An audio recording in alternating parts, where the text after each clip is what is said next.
मंत्री राहिलेल्या भाजपच्या कुलदीप सेंगर यांच्यावर बलात्काराचा आरोप, ब्रिजभूषण सिंह यांच्यावर महिला कुस्तीपटूंच्या लैंगिक शोषणाचा आरोप, महिला आरक्षणाच्या गप्पा काय मारता, आधी महिला संरक्षणावर चर्चा करा. शिवसेना ठाकरे पक्षाच्या अरविंद सावंतांनी काय डिवचलं, भाजप खासदार निशिकांत दुबे यांचा पाराच चढला आणि मग दुबे बोलून गेले. आदित्य ठाकरेंनीही हिरोईनला मारलं, आम्हाला त्यावर चर्चा करायची आहे. झालं. मग महिला आरक्षणाचा मुद्दा राहिला बाजूला आणि सुरू झालं दुबे सावंत यांचं वाकयुद्ध. संसदेत नेमकं काय घडलं, सावंतांनी कुणावर केले आरोप, त्यावर दुबेंनी काय म्हटलं, पाहूयात यावरचा हा स्पेशल रिपोर्ट.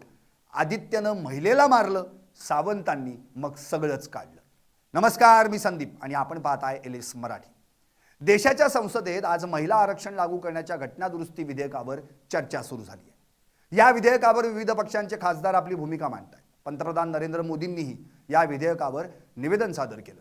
मात्र याच विधेयकावर बोलताना शिवसेना ठाकरे पक्षाचे खासदार अरविंद सावंत आणि भाजप खासदार निशिकांत दुबे यांच्यात तूतू मैमै झाल्याचं पाहायला मिळालं. दुबेंनी आदित्य ठाकरेंचं नाव घेतलं आणि मग अरविंद सावंतांनी सगळंच बाहेर काढलं. अरविंद सावंत काय म्हणाले, महिला आरक्षणास आमचा विरोध नाही, तर मतदारसंघ पुनर्रचनेला विरोध. महिला आरक्षणाच्या गप्पा मारता, आधी महिला संरक्षणावर चर्चा करा. कुलदीप सेंगर यांच्यावर बलात्काराचा आरोप, ब्रिजभूषण सिंह यांच्यावर महिला कुस्तीपटूंच्या लैंगिक शोषणाचा आरोप.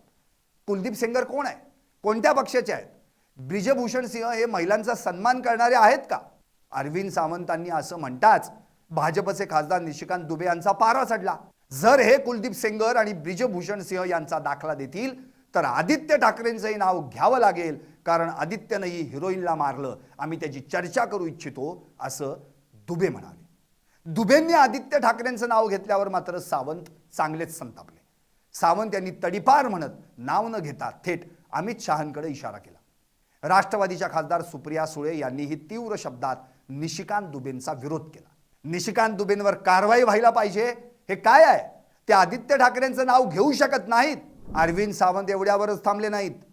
आम्ही जर काढलं तर सगळंच येईल, मग गोधरा देखील येईल.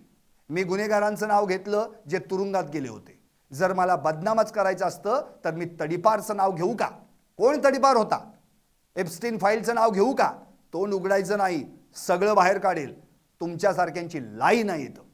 एकूणच काय तर चर्चा महिला आरक्षणावरची, त्यांच्या सुरक्षिततेची, पण आपल्या पक्षातल्या नेत्यांची बाजू लावून धरता धरता ती पोचली थेट एप्स्टीन, गोधरा आणि तडीपारीवरती. पाहत रहा LS मराठी.